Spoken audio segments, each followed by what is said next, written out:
اب آئیے موضوع شب برات۔ نبی آخر الزماں صلی اللہ علیہ وسلم کے ارشاد کے مطابق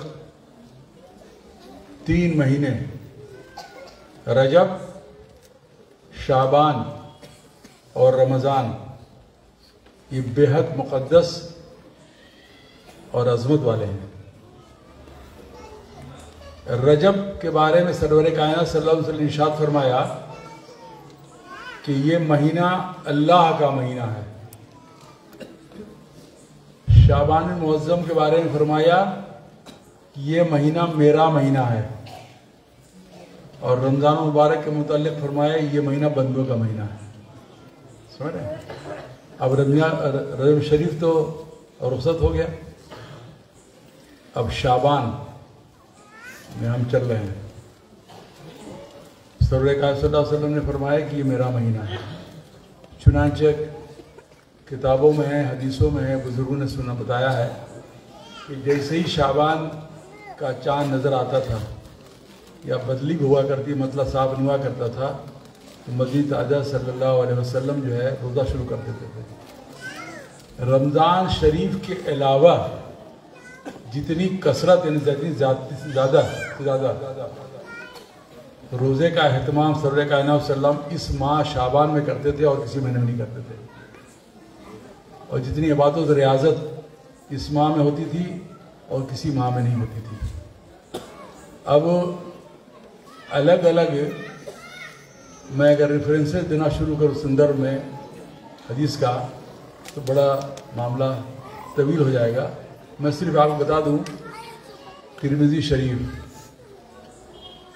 بہقی شریف، طبرانی،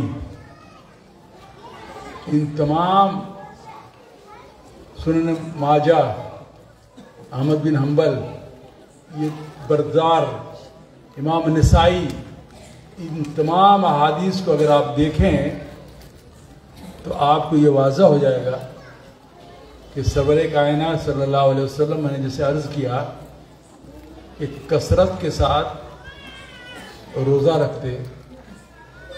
تو جب پوچھا گیا یا رسول اللہ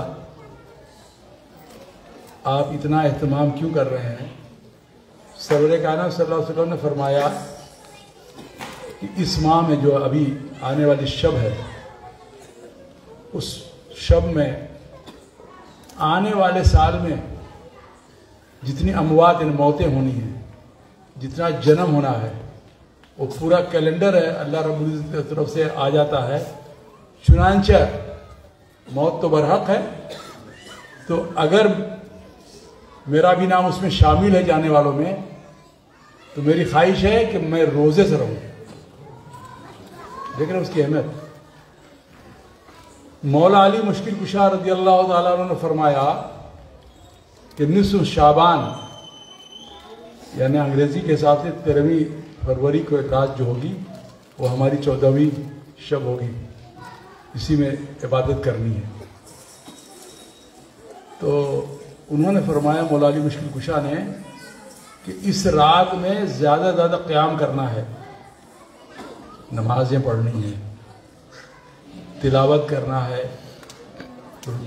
ذکر و اذکار کرنا ہے، اور روزہ رکھنا ہے۔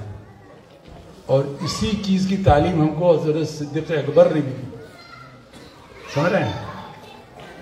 اور چونکہ اس شب میں تمام عبادتوں کے ساتھ ساتھ ہمیں یہ بھی ذہن ملتا ہے حدیث پاک سے اور بزرگان دین سے کہ اس رات میں ہمیں قبرستان بھی جانا ہے۔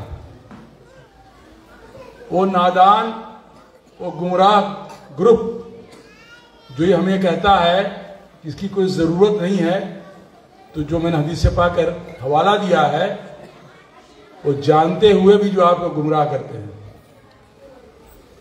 چنانچہ ایک بے حد معتبر حدیث کے مطابق جو میں نے آپ کو کہا، حضرت کا امام ماجہ نے بیان کیا ہے، حضرت نسائی نے بنا کے وغیرہ وغیرہ جو بھی، کہ اس شب کی 15ویں شب میں نصف میں حضرت عروہ رضی اللہ تعالیٰ عنہ نے حضرت عائشہ ماں سے سنا، وہ کیا فرماتی ہیں کہ اس شب کے 15ویں شب میں جب ایک پہر میں میری آنکھ کھلی تو انہوں نے پایا کہ ان کے سر کے تاج یعنی مدنی تاجدار صلی اللہ علیہ وسلم بستر پر نہیں ہیں، چونکہ وہ روز ماں کے عائشہ میں کے حق میں تھا۔ چنانچہ فطرت انسانی کے تحت ماں عائشہ تھوڑا عام فرم جو زبان میں ٹینشن میں آ گئی کہ حضور کہاں چلے گئے۔ چنانچہ سرور کائنات صلی اللہ علیہ وسلم کی تلاش میں کھوج میں نکل پڑی اپنے حجرہ مبارکہ سے، اور کیا دیکھتی ہیں کہ مدینہ تاج صلی اللہ علیہ وسلم جنت البقیع موجود ہے اور عبادت میں مصروف ہے۔ سمجھا؟ اس سے بڑا کوئی ثبوت ہو سکتا ہے کہ ہمیں جانا کہ نہیں جانا ہے، قبر پہ جانا ہے نا۔ تو جب سرور کائنات صلی اللہ علیہ وسلم نے ماں عائشہ کو دیکھا تو فرمایا کیا عائشہ کیا خیریت تو ہے؟ دیکھیے یہاں پہ ایک بات علم غیب کی بھی سمجھ میں آ رہی ہے۔ سرور کائنات صلی اللہ علیہ وسلم نے فرمایا ماں عائشہ سے کیا عائشہ تم یہ سمجھتی ہو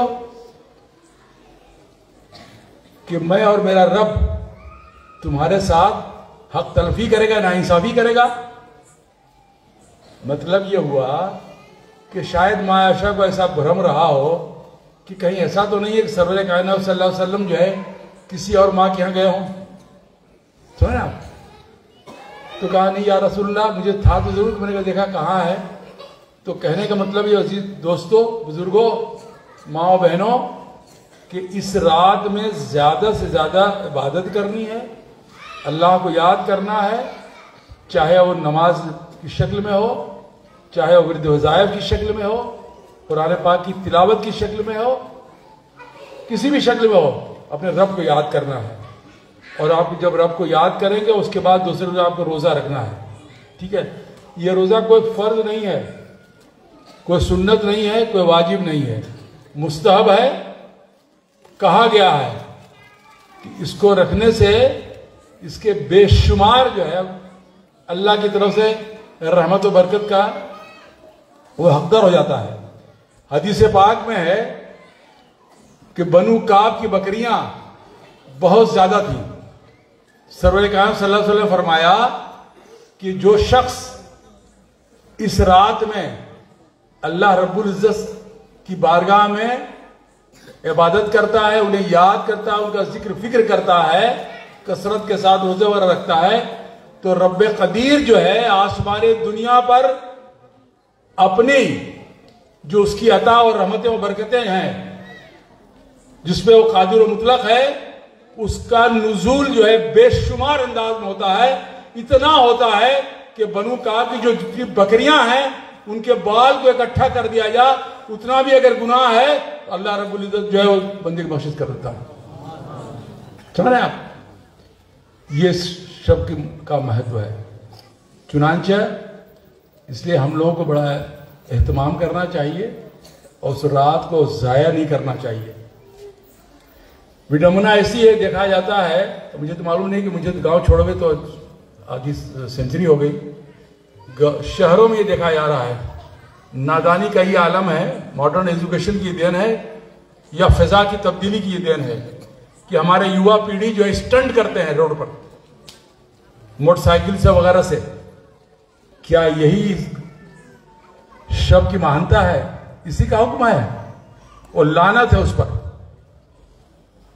عذاب الہی ان پر ہوتا ہے کہ بجائے اللہ کی بارگاہ میں سجود مصروف رہیں اور رات میں آوارگی کرتے ہیں، نکل کر اسٹنٹ کرتے ہیں، اور نہ جانے کتنے ایکسیڈنٹ کے جو ہے حادثات ہوتے ہیں، اس میں ہلاکتیں بھی ہوتی ہیں اور انجریز بھی ہوتی ہیں۔ لہذا اس سے بچنے کی ضرورت ہے، نمبر 1۔